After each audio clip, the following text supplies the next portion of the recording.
Shalom Israel, Shalom, Shalom. Brother Nakwan, watchman for Israel, coming back at you with these precepts and another cold cut, giving, of course, our honor and our glory to Yahweh. Double honors to the elect elders of the house of David that's been in this truth for decades and decades, patiently waiting for the second coming of Mashiach Yahushua. A hearty, mighty Shalom to all of the men of the Lord that are out there on the highways and byways, pushing this truth, magnifying the ministry, presenting their body as a living sacrifice, and doing all things for the elect's sake, pushing this truth and magnifying the name of Yahweh Bashim Yahushua. Shalom to those men. Shalom to all of the men that may not be out there in the highways and byways as of yet, but they're working on it. They're praying, they're studying, they're fasting, they're being diligent and abounding in the work of the Lord. Shalom, shalom.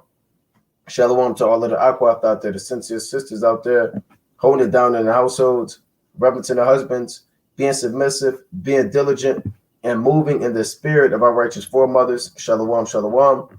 Shalom to everybody tuning in live. Kazayah, Man of War 144, Amaziah Yahweh, Shalom, King, Divash Branch, Ronnie Harris, Uriah Fortson, Vernon Brody, HBK Ent, and everybody else tuning in and that will tune in, Mosai willing. All praise to Yahweh Bashim Yahushua. You can clearly see the topic of the code cut is rapid fire Q&A, overcoming demons and more prophecy. Right, we did a Q&A on the Monday Night Fire for about 2 weeks in a row consecutively.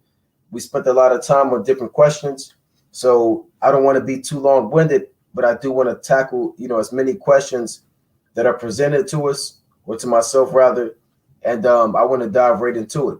So dealing with this, and we'll tackle one question at a time as they come in. That's how we'll address them, and I also want to go into some prophecy. Right, there's a lot going on in the earth. Things are heating up in the geopolitical realm of things. World War III.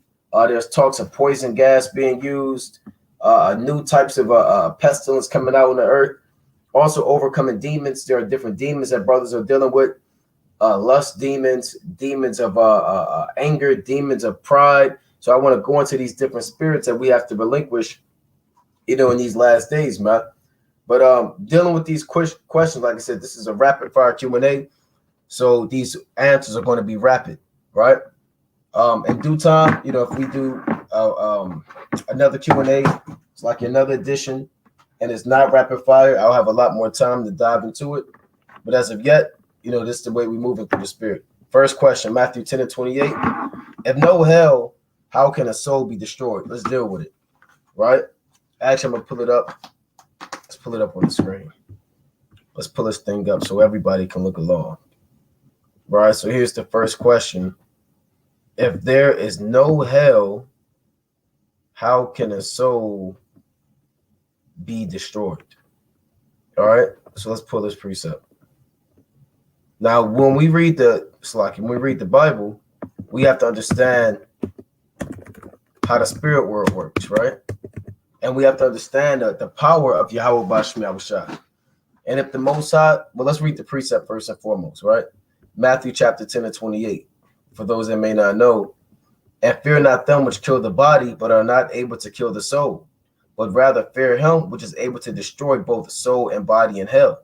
Now, this is not talking about the Most High will destroy your actual spirit in the actual place called hell, right? This is simply saying, fear not them which kill the body, but are not able to kill the soul. So the Most High is warning men not to fear persecution coming from wicked Israelites, Pharisees, wicked Sadducees, wicked so-called white people, the Edomites in this present day time.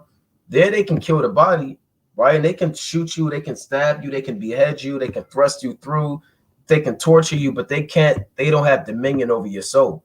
And they don't have dominion over your spirit. Why would you fear a man who can only destroy the body, but at the end of the day, the Most High can put that soul or spirit back in another body?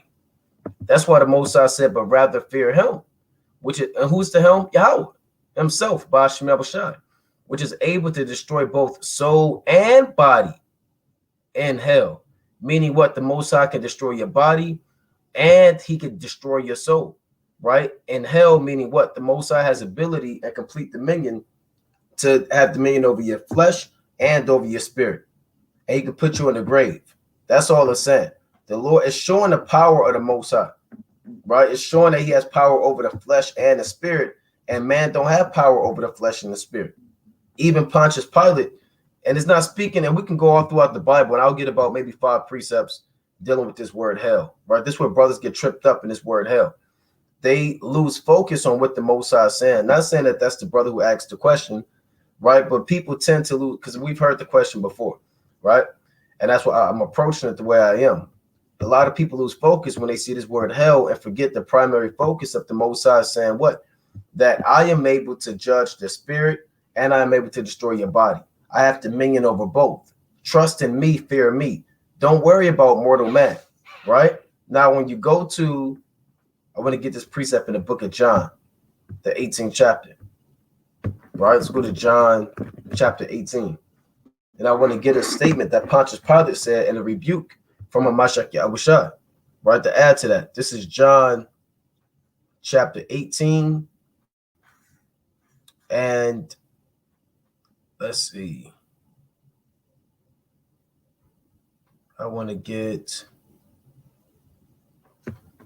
this precept, right? When Pontius Pilate, he initially said he has power, to kill Yahushua or save him, man. And I believe that's John the 19th chapter. And Yahushua rebuked him. Right? Yeah, that's John 19, Salaki, right? He essentially rebuked him. This is John chapter 19. I'm going to read 10 and 11. It reads, Then saith Pilate unto him, Speakest thou not unto me? Knowest not that I have power to crucify thee and have power to release thee? Yahushua answered, Thou couldst have no power at all against me, except it were given thee from above. Right? Therefore, he that delivered me unto thee hath the greater sin. Right? So here's Esau and his pride, and I have power to crucify you and I have power to release you. I have power over life and death. I have power over your soul and your body. Right? Yahushua said, Thou couldst have no power at all, except they were given thee from above. Because the Most High, he has power over the soul and body. He could send your soul, he could send your soul up in the spirit world and decompose your body, or the Most High could destroy your body and put you in the grave, man. Right? That's what the Most High is saying, your soul and body in hell just means destroy you. Hell just means the grave. Right? It doesn't mean an actual fiery inferno underneath the ground. Right? Where you have a red man. Let's pull this up. Hell. Let me just type in hell and see what comes up, man. Right? Well, you have a red man down there doing God knows what to you, man. There is no account of an actual place called hell created in the Bible. Look at this. This is folklore. Right? This is madness. This is fables, Jewish fables. Look at this. An actual place called hell.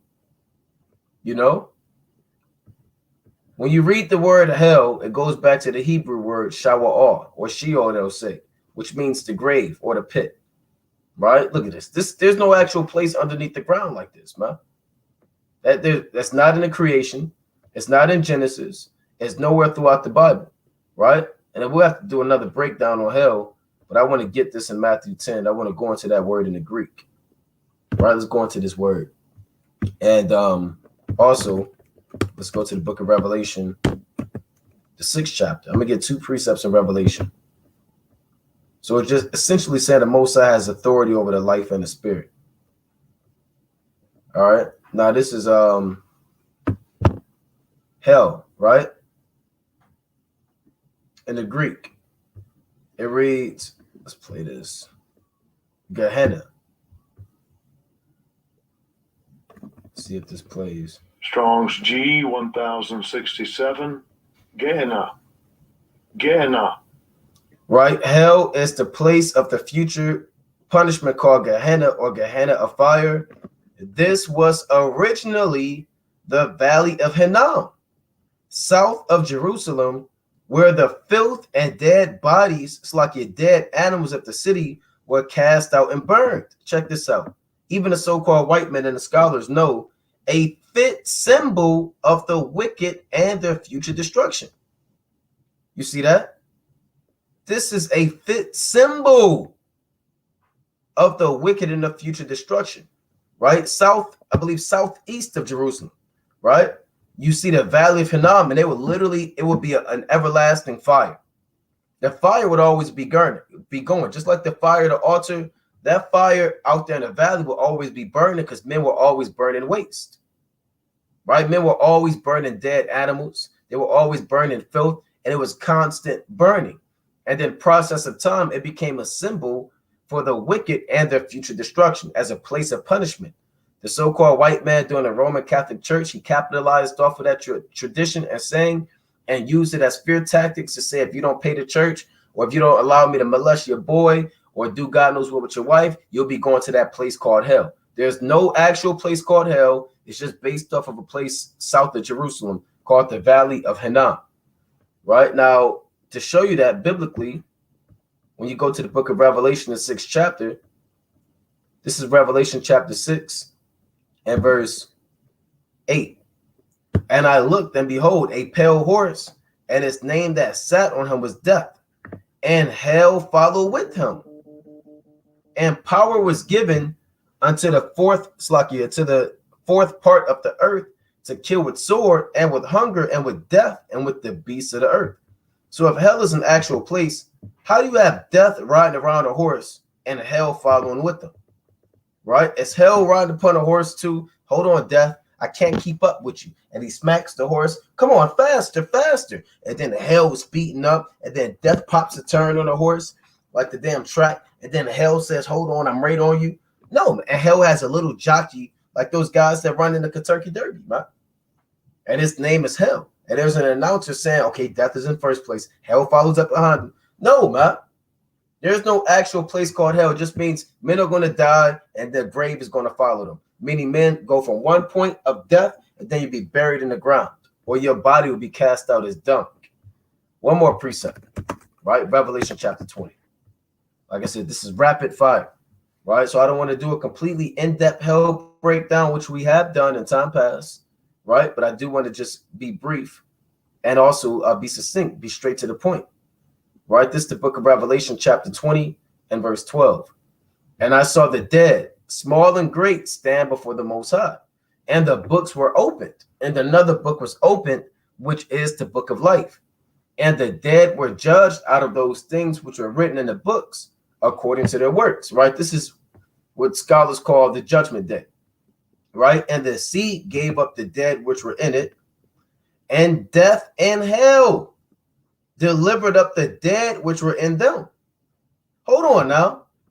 If hell is a place that you go to for your sins, why is the Most High God judging you on Judgment Day, man? If you're already in hell, that means you've received your judgment. And your penalty, okay, you go to an eternal fire of a place called hell.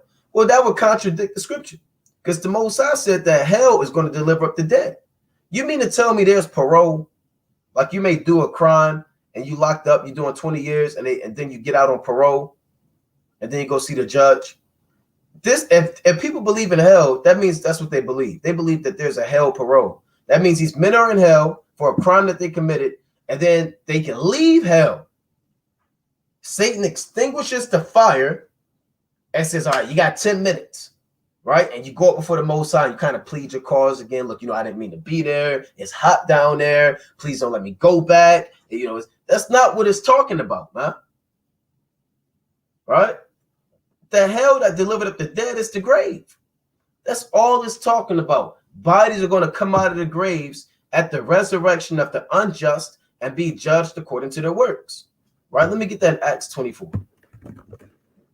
Right? And we're going to go back and, we have to understand what men call hyperboles, when things are exaggerated in the Bible. When things are, there's a lot of extremes in the Bible. You see the word eternal or often throughout the Bible, or certain things aren't meant to be taken literally. Everything's not literal in the Bible, right? Everything's just not, you can't just read it and just say that's what it is. That's why you have precepts, Acts 24 and 15. And have hope toward the Most High, which they themselves also allow, that there shall be a resurrection, meaning a rising again of the dead. both of the just and unjust. So men are going to come out the graves, out of hell, the wicked and the righteous. The just are going to come out of hell. You see that? All right, that throw you a lot of Christians off. What do you mean the just are going to come? Well, hell is the grave. All right, that same thing. Right, let's get this in. I know this is supposed to be rapid fire, but sometimes the spirit just takes over, right? And you want to be quick and brief, but you want to also put these nails in the coffin and make it profitable. Jonah 2:2.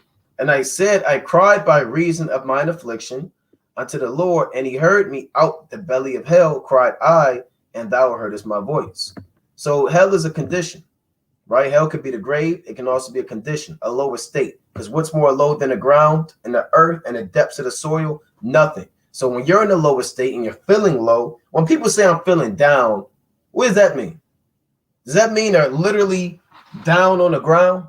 Oh, I'm feeling low. Does that mean they're 6 foot and now they're 5'2" and now they're feeling low? It's just a figure of speech.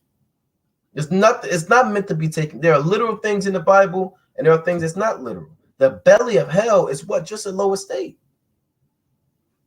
And the center of the earth, the lower state, a grave. Right? And that word, when you look it up in the Hebrew, it should be shawa'ah, right? Shawa'ah. And you see it right here, and it'll make it plain. It means, it says Sheol, underworld, grave, hell, pit, the underworld, right? And that's Esau. Really, you gotta have discernment because that's Esau's putting his own. He's superimposing the influence of the Greco-Roman world on his definition of hell in the Hebrew, right? But it literally just means the abode of the dead, right? Which is the grave, I'm gonna move on. Because we can go all day going in on hell, right? But let's move on to the next question. All right, next question from Kazaya, 1 Kings chapter 8:40. Who are the strangers that Solomon prayed for? All right, let's deal with that. Who are the strangers that Solomon prayed for? All right, we're going to deal with it. All right, we're not going to wait around. We're not going to beat around the bush. All right, let's go to 1 Kings 8 chapter. All right, 1 Kings chapter 8. 1 Kings chapter 8:40, it reads, it's really, that they may fear thee all the days that they live in the land which thou gavest unto our fathers. Moreover, concerning a stranger that is not of thy people Israel, but cometh out of a far country for thy name's sake, for they shall hear of thy great name, Selachit, and of thy strong hand, and of thy stretched out arm, which he shall come and pray toward this house. Hear thou in heaven thy dwelling place, and do according to all that the stranger calleth to thee for, that all people of the earth, right, may know thy name to fear thee, and do thy people as do thy people Israel, and that they may know that this house which I builded is called by thy name. So when you hear this word stranger, the word stranger in this context is speaking about an Israelite that was what? Cut off from the Most High. That's why it says it is not of thy people Israel, right? Because you had Israelites that became Gentiles. You had Israelites that were prophesied to come back to the Most High from these far countries, right? From these different lands. And they would come back to Jerusalem and they would have their prayers heard and do these sacrifices, and the Most High would accept them. It's not speaking about a so-called white man from Mount Seir who came and he heard of the Most High and okay, the Most High heard what he did in Egypt, and let me finally get right. Right? And I'm the Edomites, and we're going to finally get right with the Most High. We're going to deny our father. No, that's not what it's talking about. All throughout biblical history and prophecy, you hear the Most High prophesying that we will be cut off as a nation, and we wouldn't be known as Israel. The Lord even said in Deuteronomy, the 32nd chapter, he would provoke us by a foolish nation. Right? And we know that foolish nation is not speaking about an actual nation by blood outside of Israel, but our people who what became in a Gentile state of mind. Right? This is Deuteronomy chapter 32, and I believe that's 21, if I'm not mistaken. Right? Deuteronomy 32 and 21. They have moved me to jealousy with that which is not God. They have provoked me to anger with their vanities. Now here's the point. And I will move them to jealousy with those which are not a people. I will provoke them to anger with the foolish nation. So our people who knew that they were Israel and that are the people of the Most High God, in the process of time, we were divided. And many of us became a foolish nation, right? Many of us became not a people. Many of us were cut off from the Most High, you know?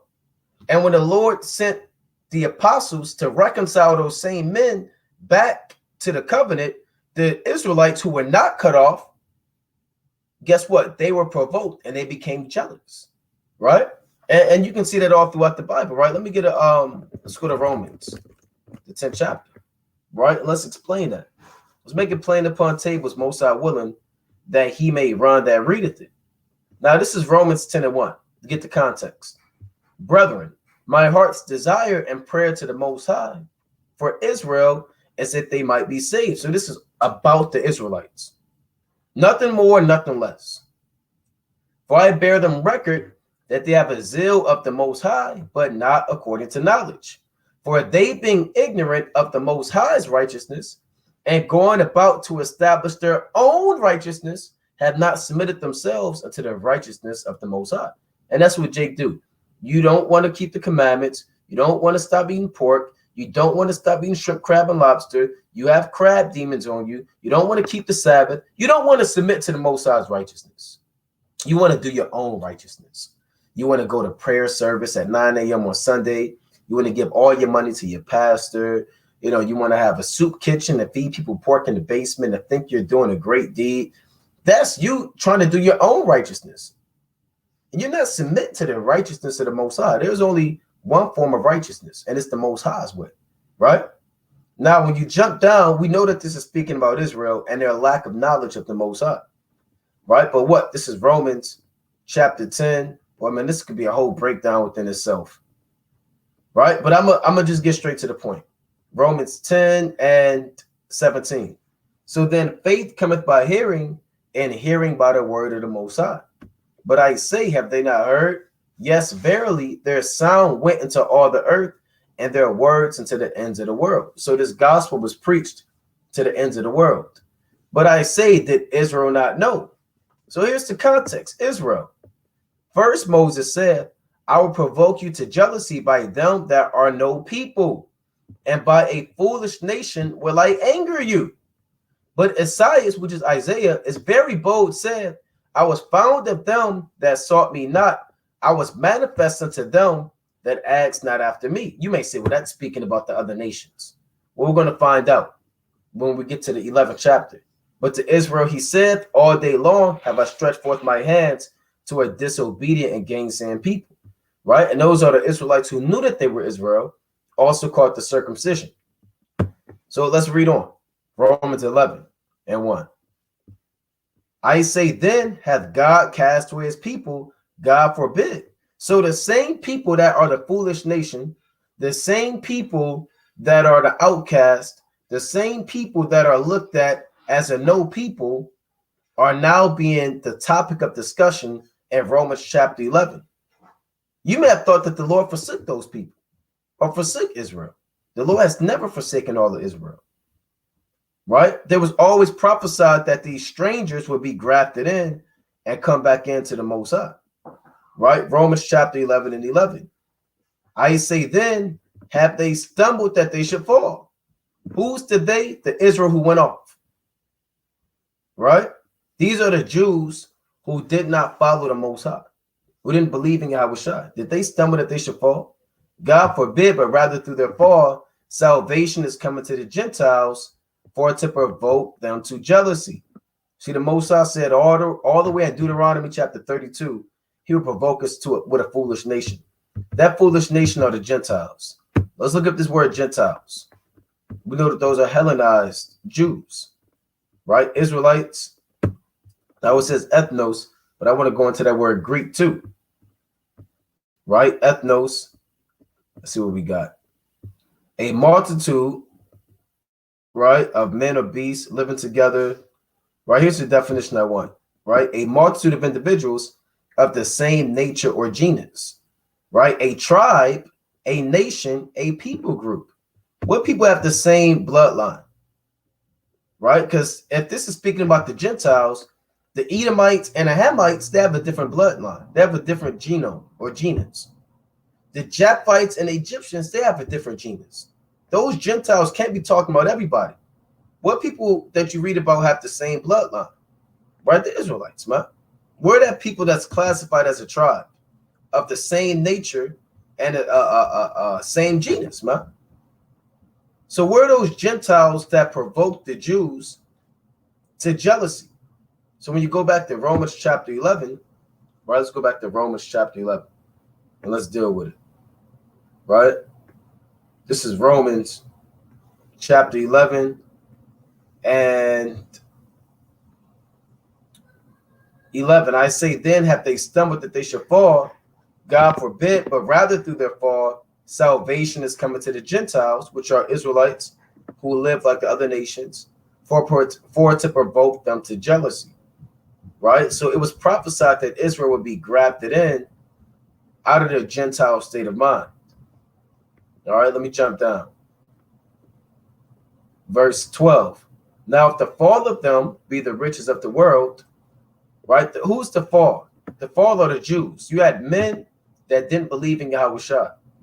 The fall of them be the riches of the world, and the diminishing of them, the riches of the Gentiles, how much more their fullness, right? For I speak unto you Gentiles, and as much as I am the apostle of the Gentiles, I magnify mine office, right? So the Most High was sent, he sent the apostles to the Gentiles to reconcile them back to the Most High, right? When you go to the book of, let's go to John, the 12th chapter, right? Let's see 1 Kings chapter 8 and 41 in full effect. All right, this is John chapter 12 and 20. And there were certain Greeks among them that came up to worship at the feast. All right, are these so-called white people? Are these Greeks Edomites? No, these Greeks are Hellenized Israelites. They came up to worship at the feast. It's not speaking, the Jews aren't keeping the feast with other nations. Even the Apostle Peter said it is an unlawful thing in Acts 10 and 28. It is an unlawful thing for one that is a Jew to keep company or to come of one of another nation. So why would he say that, being taught directly by Yahushua, and then Yahushua proceeds to allow Edomites to worship at the feast? No, that's 1 Kings 8 and 41 being fulfilled. They're not being called Israelites, they're being called Greeks because they were Hellenized. That's what 1 Kings 8 says, which is not of thy people Israel, right? So let's go to, I know I'm moving fast, but this is for sake of time. Acts chapter 8. Let's get another quick account. All right, this Acts chapter 8 and 27. And he arose and went in, went, and behold, a man of Ethiopia, a eunuch of great authority under Candace, queen of the Ethiopians, who had the charge of all her treasure, and had come to Jerusalem for to worship. Right? This is an Israelite that came to worship.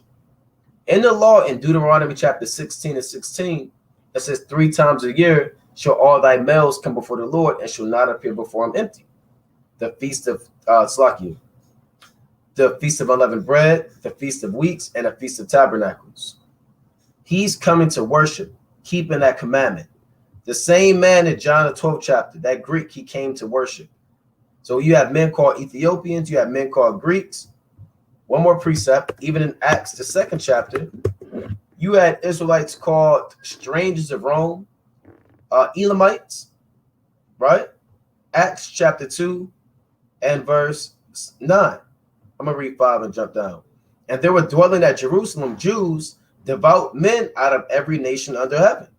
right? And what are these Jews being called? The Israelites, Parthians, Medes, and Elamites, and dwellers in Mesopotamia, and in Judea, and Cappadocia, and Pontus, and Asia, Phrygia, Pamphylia, and Egypt, and in parts of Libya about Cyrene, and strangers of Rome, Jews and proselytes, Cretes and Arabians.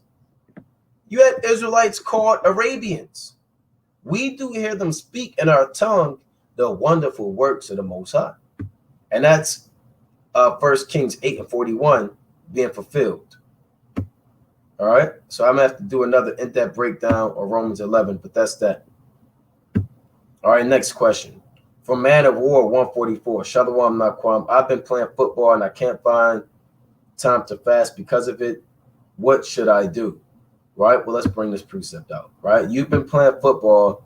You can't find time to fast. Well, I'll say this, and they even say this in the world. You make time for what you want to make time for.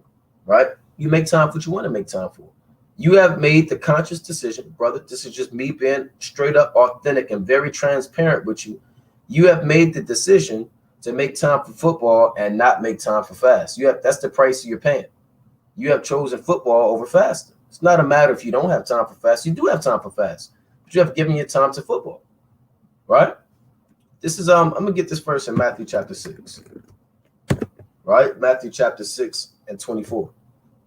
Right. And this thing is about balance. It's not a sin to play football.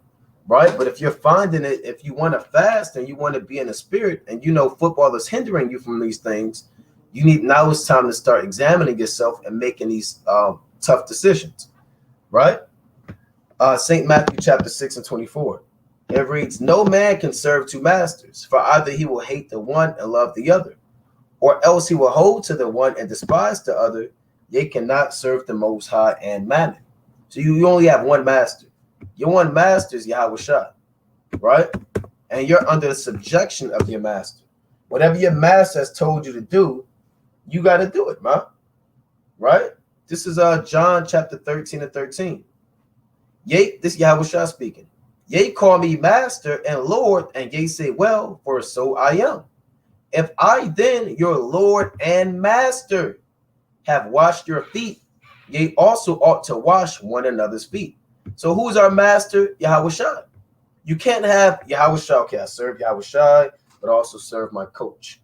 Right? My coach told me to practice. I watch game film. I do 2-a-days. I work out.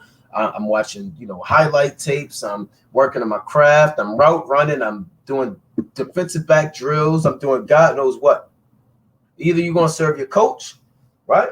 And your work ethic for sports, or you're going to serve the Most High, brother. And you can also do both, right? So meaning what? You can find a just balance, right? This is not a contradiction, but this is also applying wisdom.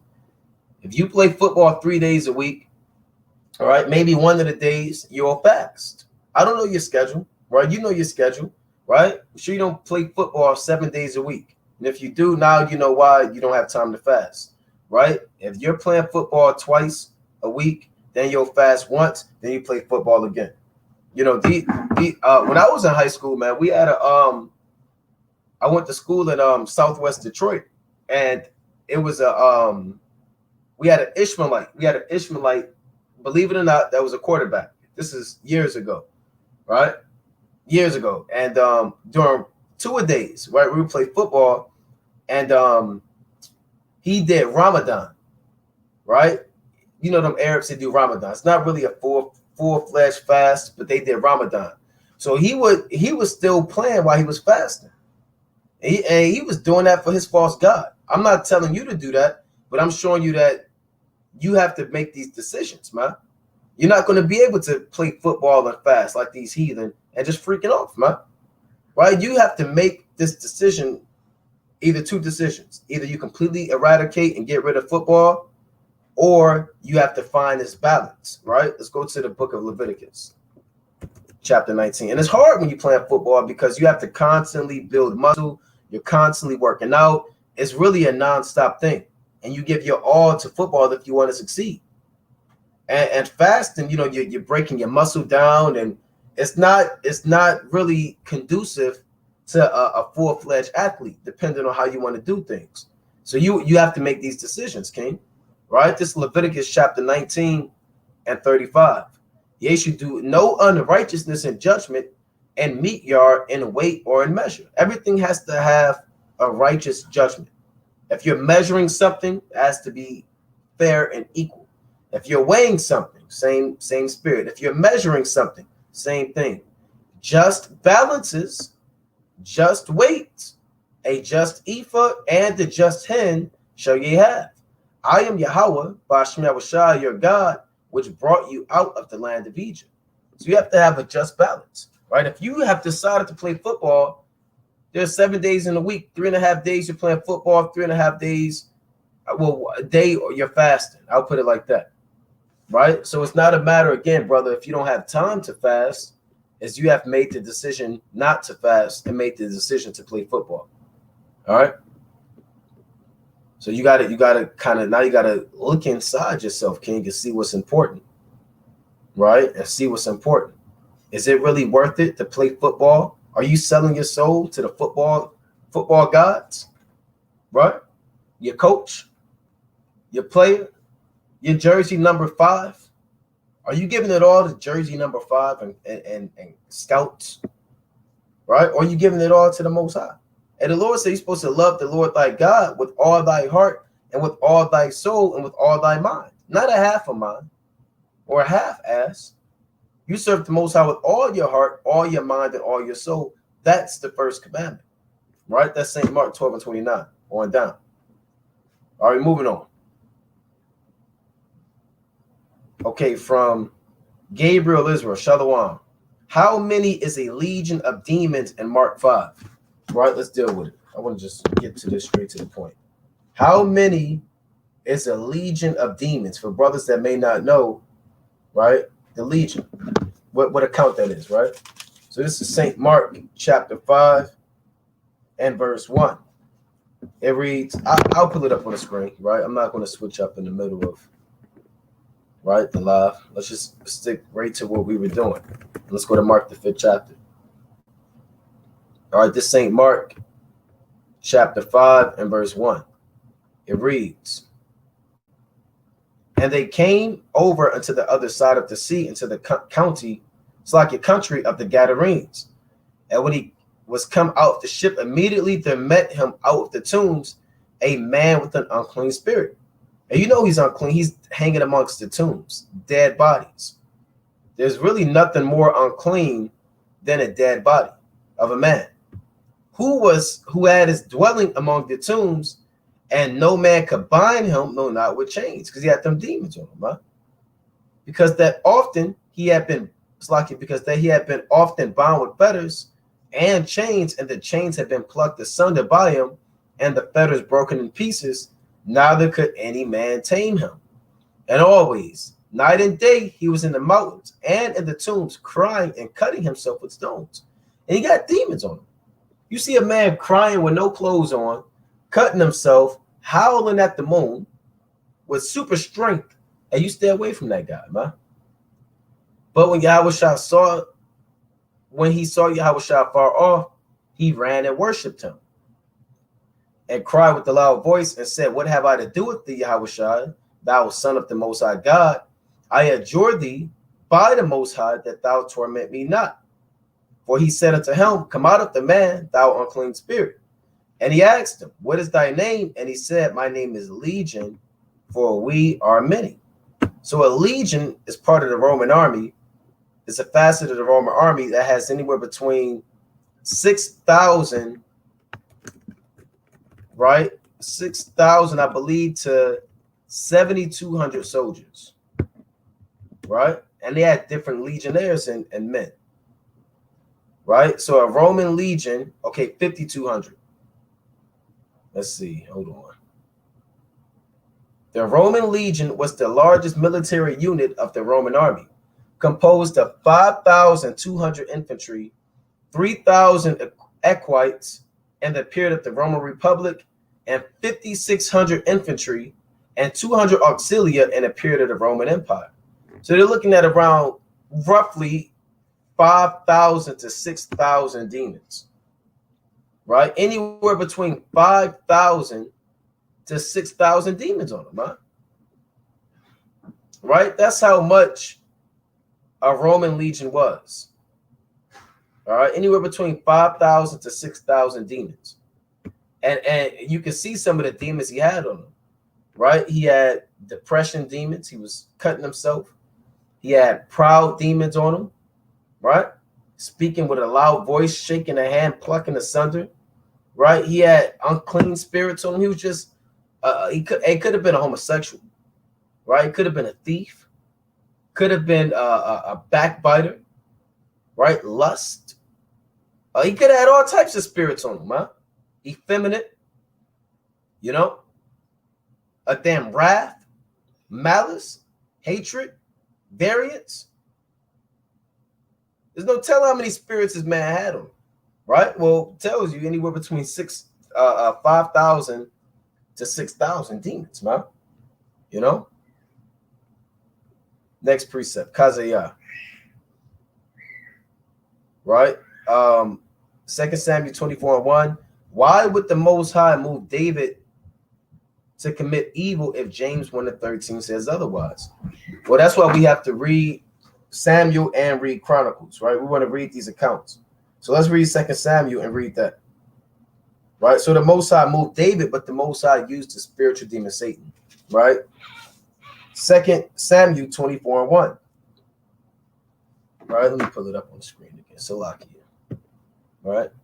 2 Samuel chapter 24:1. Let's deal with it. So the brother asks, why would the Most High move David to number Israel?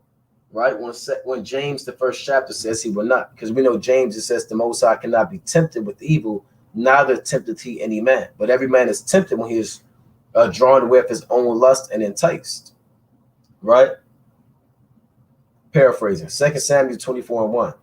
And again, the anger of the Lord was kindled against Israel, and he moved David against them to say, go number Israel and Judah. Right? So it says the Lord moved David against them. But when you go to the book of Chronicles, right? I believe that's 1 Chronicles, the 21st chapter, if I'm not mistaken. 1 Chronicles 21:1. And Satan stood up. See, Chronicles gives you a more detailed explanation of what happened in Kings. Any minor details or major details that were left out in Kings, for the most part, have been fulfilled and written in the book of Chronicles. Right? So 1 Chronicles 21:1. And Satan stood up against Israel and provoked David to number Israel. So it's not as if it was just the Heavenly Father who got off his throne and whispered in David's ear. The Most High used the spiritual demon Satan. Right? That's who the Lord allows to tempt you. All right? So let's move on. Okay, from HBKN. What do you do if you feel the spirit of rebellion coming on you in a second wilderness? Well, at the end of the day, with this question, it's all according to your lot anyway. But it's going to be out of your control, right? It's going to be completely out of your control because it's ultimately up to the Most High to put that spirit on those individuals. Now, carnally speaking, you apply that same answer with any spirit. When you feel the spirit of lust coming on you, or you feel the spirit of pride coming on you, or the spirit of wrath or sadness come upon you, you fight the spirit, man. You fight it and you rebuke that demon, man. You know? Now, we don't know what spirit we're going to be in the second wilderness, right? We don't know, okay, this guy's going to rebel. Okay, this guy's righteous. But the same mentality that you apply in this life and in this world, you apply it in the world to come, right? When you forecast it, right? Let's get there's a lot of precepts I'm thinking about. Let's go first and foremost to Matthew, right? The 16th chapter. Right, let's go to Matthew, the 16th chapter. Matthew chapter 16, and I'm going to get straight to the point. Right, this ain't Matthew chapter 16 and verse 22. I'll start at 21. Matthew 16 and 21. From that time forth began Yahushua to show unto his disciples. Right?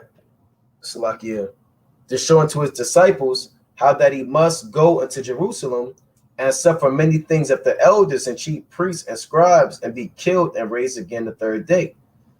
But Peter took him and began to rebuke him, saying, Be it far from thee, Lord, it shall not be unto thee. So Yahushua told him the prophecy, you have to be killed, have to be raised again the third day. Peter took Yahushua on the side and said, Look, you're not going to go through that. Don't worry about dying. Don't worry about being crucified. Don't worry about the torture. Don't even worry. You don't have to deal with that. Right? And rightfully so. Right? But yeah, and that could be tempting, man. That's like you saying, even though this is on the lowest level and a folly comparison, it's like you saying you got to go to work. And a man say, look, you know you got all of these hours. You know you got to pay your rent. You know you got to go to work to pay your rent and pay your bills. But your friends say, look, man, you know you got all of these hours. You don't have to go to work. Your boss isn't there. Just call out. Right? Just don't even show up. Aren't you tired? Didn't you have a long week? Right? Shouldn't you just relax? Here you know you have something, you have a family to provide for. You have 5 children and a wife. And rent is due on the 1st. And you have to go. You have to clock in. Nobody's going to work for you. But your friend pull you to the side and say, look, hey, look, they could feed themselves, man. Look, you tired, man. I know you sick of working. Hey, that's Satan, man. You gotta say, hold up, that's Satan. And that's what happened to the apostle Peter, man. The spiritual demon Satan hopped on him to try to tempt Yahushua not to do what he was supposed to do. Right? Verse 22 again. Then Peter took him and began to rebuke him, saying, Be it far from thee, Lord, this shall not be unto thee. But he turned and said unto Peter, Get thee behind me, Satan, for thou art an offense unto me. For thou savorest not the things that be of the Most High, but those that be of men. And you have to say that. If you see that spirit hopping on you in this life, in the wilderness, at work, in your marriage, by yourself, wherever, while you're driving, you have to say, Get thee behind me, Satan. Thou art an offense to me, man. And rebuke him and begin to pull the precepts. Right? And that's what you do. You may not have a Bible to be able to open up in the wilderness physically in your hand. Right, but you have to, you have to have these accounts in your mind, So let's move on. Next question. Slucky from Bishop Bullwinkle. Do the Israelites who blaspheme the Holy Spirit get regenerated in the kingdom? All right, let's go to Matthew 12 and 31. Right, these are questions that we can discern in the spirit. A lot of these questions aren't coming from an authentic place, right? But we'll still answer them because that's our job, right? This is Saint, and we can perceive these things. This is Matthew 12 and 31.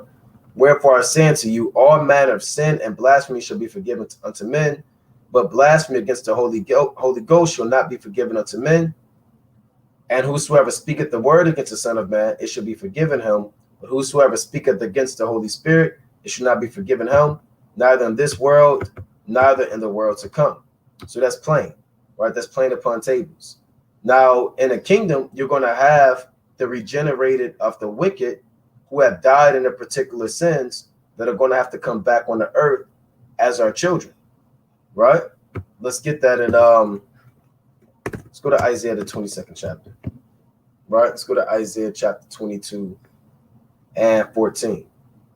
It reads, And it was revealed in mine ears by the Lord of hosts, surely this iniquity shall not be purged from you till ye die, said the Lord God of hosts.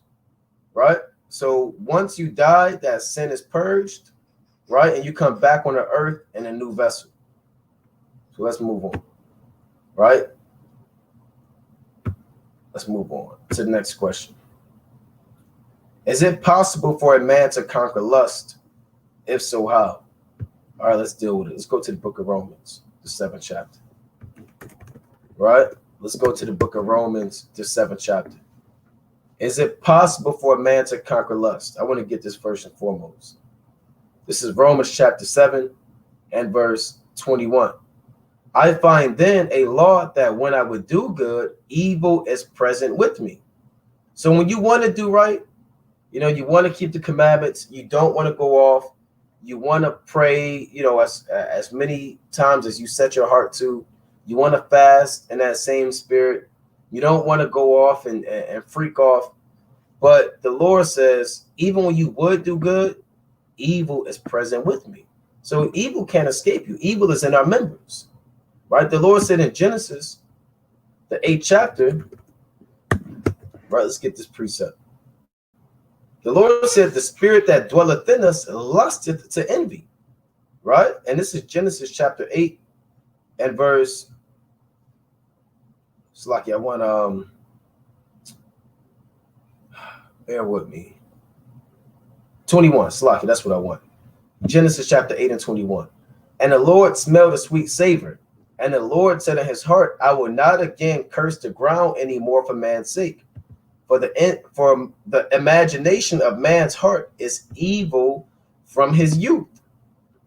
Neither will I again smite any more every living thing as I have done. So man's heart, his mind, is evil from his youth. Now you can reform your mind and get wisdom and an instruction, but you're in this corruptible fleshly body. So you can overcome a sin, but that demon will always try to come back and try to tempt you. There are demons you can overcome, but lust is a manifold thing.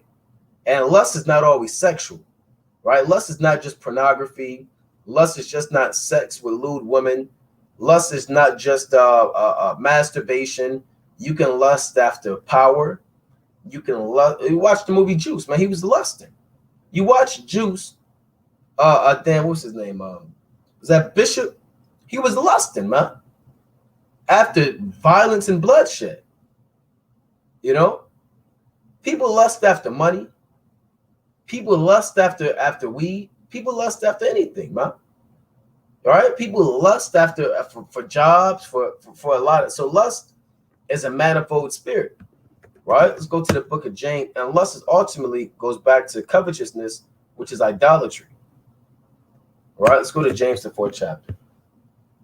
Right? This is James chapter 4 and 5. I'm going to start at 1. From whence come wars and fightings among you? Come they not hence, even of your lust that war in your members? So altercations, arguments, fightings, debates, strife, it's not always external, it's an internal conflict.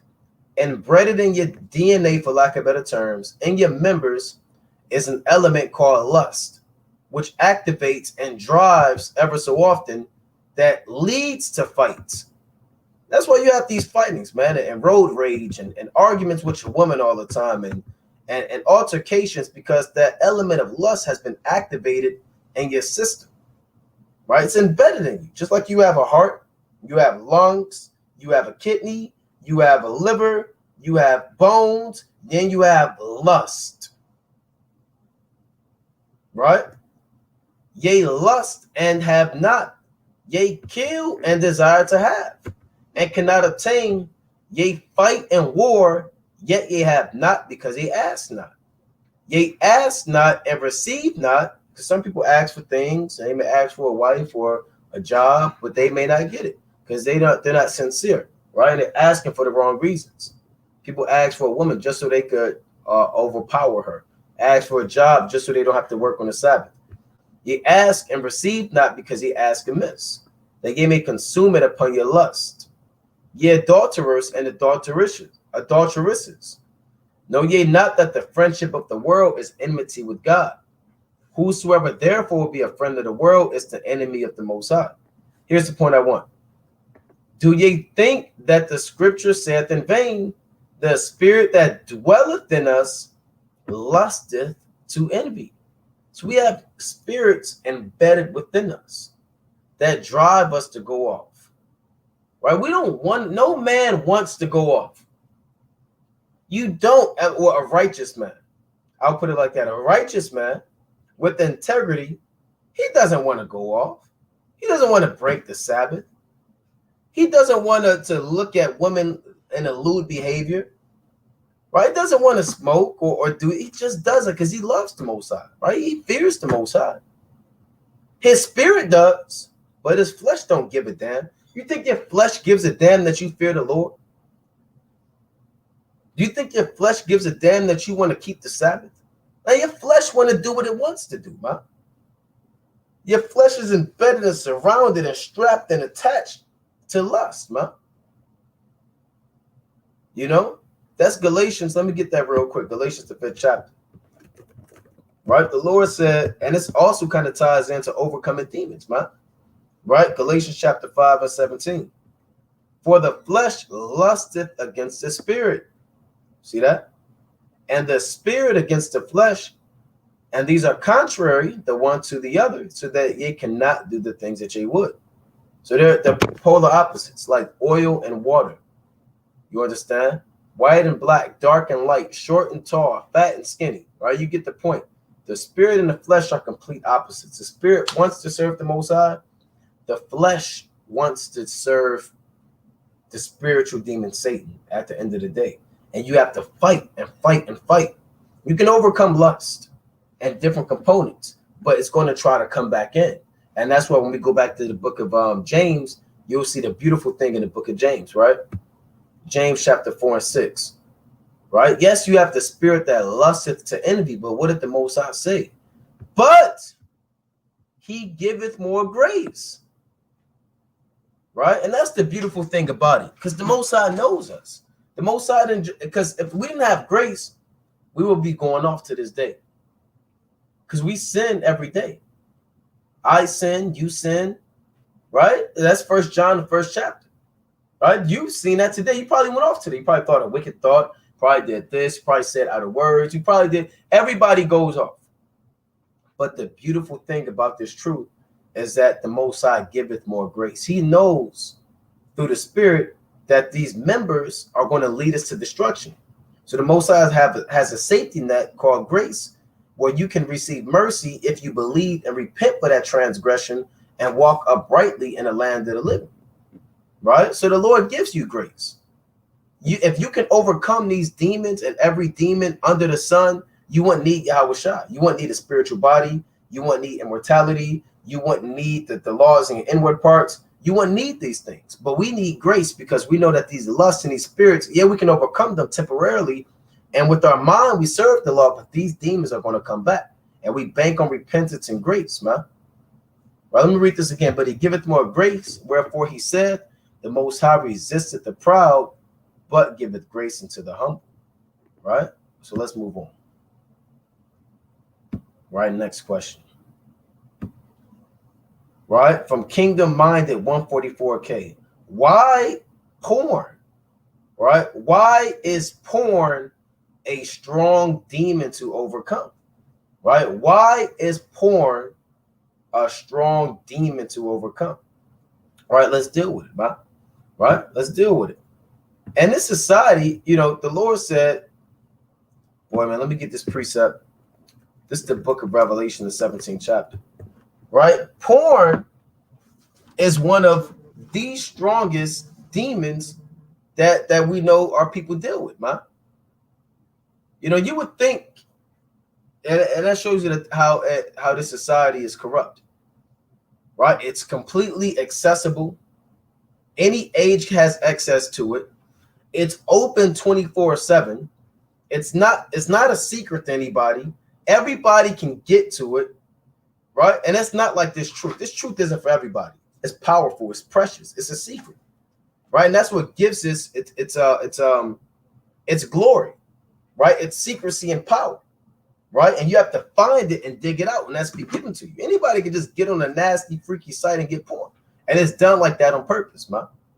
Right? Because this man rules the society. What man? The so-called white man. Who is he? The devil. What is his job? To keep you away from the tree of life. How? By giving you sin. What type of sin? Pornography. And it's ever so easy, man. He seduces you. He has subliminal messages. There are cartoons, and you can look this up, where they show sex subliminally. It might be a plant shaped like a S-E-X. It might be a cloud shaped like sex. You might be looking at subliminal images in a magazine, and You're constantly programmed. This is a witchcraft society, man. While you're looking at, and you can look this stuff up. You can look up, let's see, subliminal. I don't want to type in certain words, man. Let's see, subliminal messages, advertising.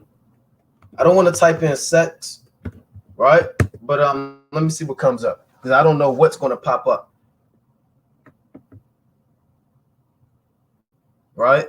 I may look it up and then see if it's clean. If it's, you can, like this. Look at this. It will blow your mind away. Right? You're wondering why you're watching porn. This is just one of, I'm just touching one small aspect of it. This may not be the reason why you're doing it, but this plays a role, right?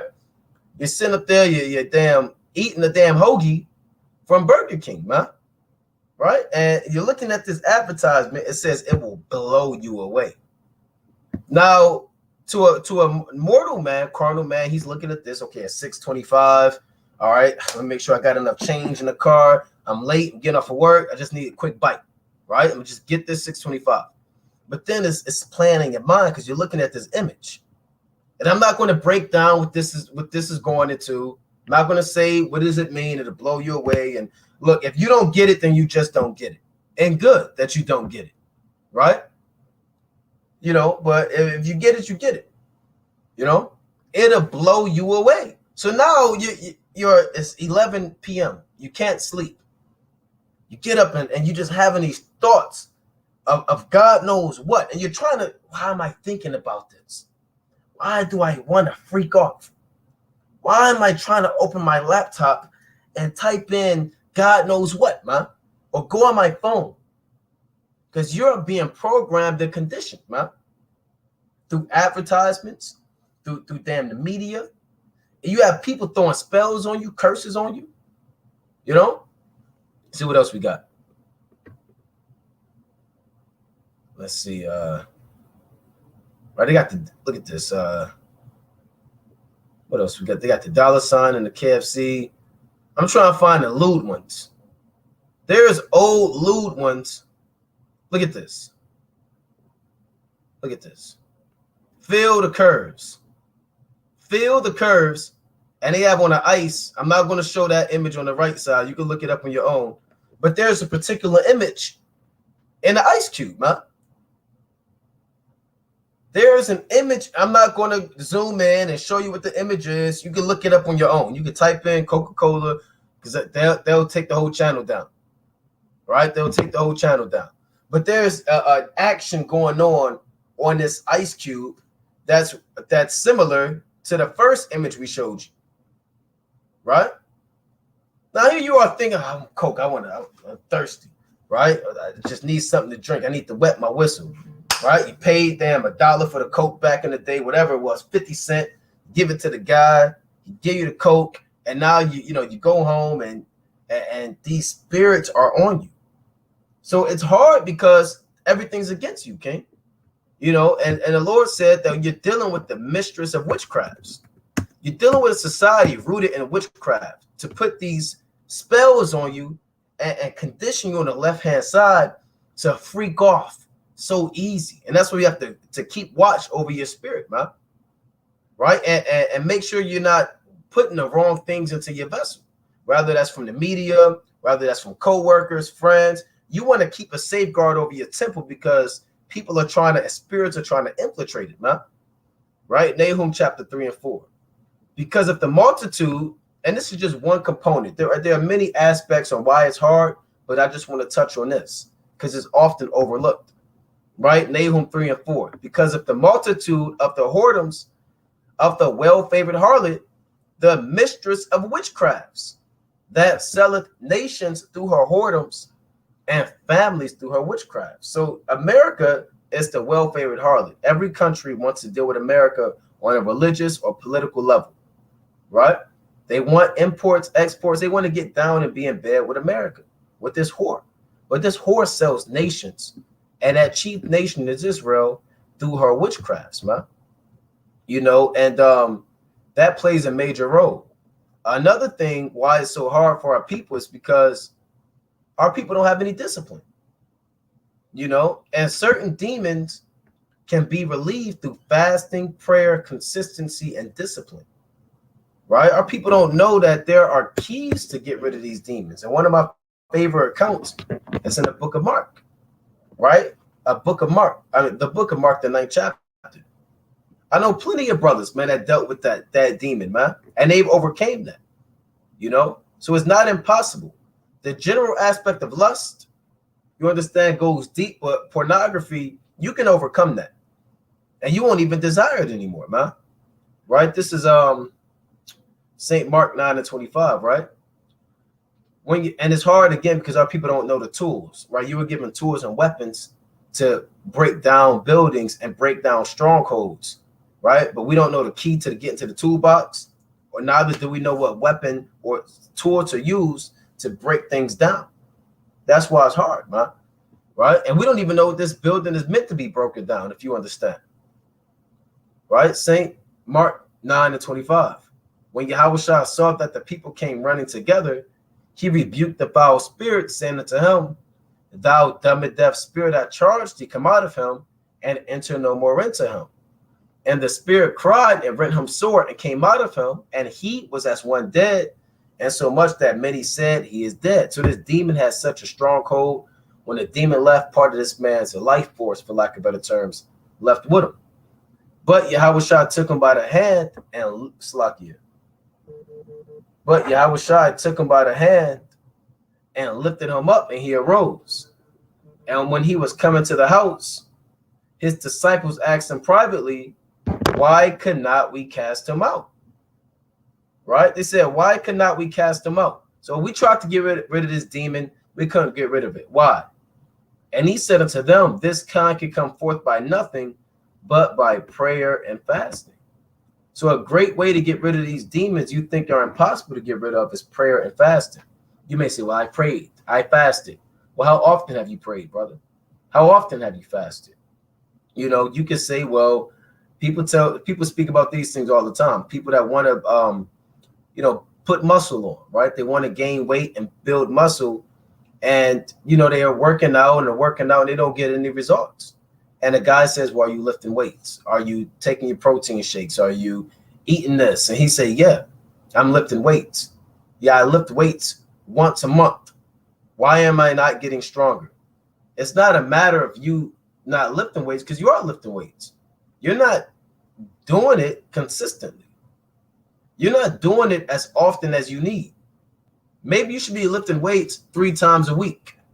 Right? Maybe that's good for you. The brother that's strong, he may not have to lift weights 3 times a week. He may go twice a week, or he goes when he feels like it or whatever. There are certain things that are profitable for different individuals. So you dealing with porn being plain, right? Maybe you need to fast once a week, twice a week. If you're fasting twice a week, maybe you should pray more, 7 times, right? Maybe you should get counsel, exhortation. These are the things. Essentially, this is counsel now, but essentially these are the things that we have to deal with, man. And this is how you get rid of these demons. You avoid those evil spirits, right? And also you make sure that you're presenting your body as a living sacrifice and exhausting all options to get rid of these demons, man. And you block those nasty sites, man. You can hook it up. I don't know how, but I'm sure there's a way you could type in something or block yourself from getting on those sites, or I don't know, there's a way to be able to shut those sites down, man. Those nasty, filthy, God-forsaken sites, man. Jeremiah, Israel, right? And Shalom, King, can you break down John chapter 1, 12 through 13, right? Let's deal with it. St. John, right? These are beautiful questions, right? Beautiful questions. John chapter 1. Right? And we'll read 12 and 13. Let's deal with it. Right? This is St. John chapter 12. It's like it, chapter 1 and 12. But as many as received him, to them gave he power to become the sons of God, even to them that believe on his name, which were born not of blood, nor of the will of flesh, nor of the will of man, but of God. Now, what is this speaking about? Let's start at 11. He came into his own, and his own received him not. His own are the Jews. right? The men that lived in Judea, Galilee, Nazareth, you understand, even in the Jerusalem, and other men that didn't believe on him, right? We know that when you go to the book of Mark, the 8th chapter, you read about a particular group of men that did not believe in Yahushua, right? This is Saint Mark chapter 8 and 31. It reads, and he began to teach them that the Son of Man must suffer many things and be rejected of the elders and of the chief priests and scribes and be killed, and after 3 days rise again. So he was set up by elders, chief priests, and scribes. These are some of his own that received him not, wicked Jews. But as many as received him, who are the men that did receive him? The Jews that did believe, right? For an example, let's go to St. Matthew, the 12th chapter, right? St. Matthew chapter 12 and 15. But Yahushua knew it, but when Yahushua knew it, he withdrew himself from thence, and great multitudes followed him, and he healed them all. So you had men that didn't believe, that rejected him, and men that followed him. The men that followed him, to them gave he power to become the sons of God. So they, through faith, received the adoption. The adoption is the Most High sending his son Yahushua to die on the cross to adopt Israel back to the Most High, because there was a time when the Most High wasn't dealing with Israel, when he completely cast them off. And now these men are adopted into the sonship, for lack of better terms, of the Most High, right? Even to them that believe on his name, which were born not of blood, nor of the will of flesh, nor of the will of man, but of God. And that's spiritual, right? When you're born of the Most High, let's go to a precept, right? What does it mean you're born not of flesh, but of God? Does that mean the Most High can give birth, right, or impregnate anybody? No. This is 1 John chapter 5 and 1. Whoso believeth that Yahushua is Hamashiach is born of God. And everyone that loveth him that begat, loveth him also that is begotten of him. By this we know that we love the children of God, when we love the Most High and keep his commandments. So when it says born of God, it's going into men that believe in the Most High through his son Yahushua. That's why it says not of flesh, because you could be an Israelite in the flesh and not be a child of God. Because you had Israelites who didn't believe in the Most High, and yet they were Israelites by blood, and they could show their lineage back to Adam, I believe, man. So men that could trace their lineage back to Aaron the priest and Moses and Isaac and Abraham, those men were of flesh, but this thing isn't about flesh when it comes to the nation of Israel. Concerning you other nations, it is. But with Israel, this is not a flesh thing. This is about your spirit. We have family members that are Israelites by flesh, but they don't believe. It's not about the will of man or the flesh, but of those that are born of the Most High. Who are those born of the Most High? Those who believe. Right? Even John the Baptist said in Matthew the 3rd chapter, say not that you have Abraham to your father, for the Most High is even able to raise up these stones, right, to Abraham. St. Matthew chapter 3 and 9. And think not to say within yourselves, we have Abraham to our father. For I say unto you that God is able of these stones to raise up children unto Abraham. So you can't boast in, I have Abraham. Well, I can still smoke weed. I come from Abraham, Isaac, and Jacob.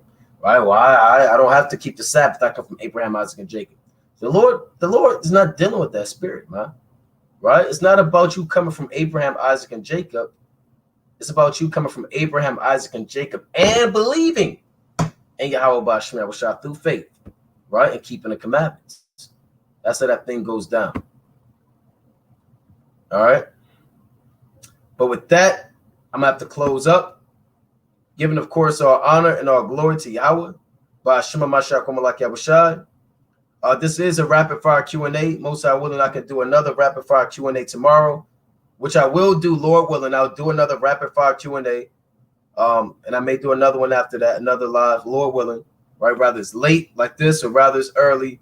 So if I didn't get to your question, most I willing, I'll answer it tomorrow, Lord willing. right? Lord willing that you was edified. Again, giving all honor and glory to Yahweh. Blasphemy, Mashiach, Kwam Yashala. Shalom.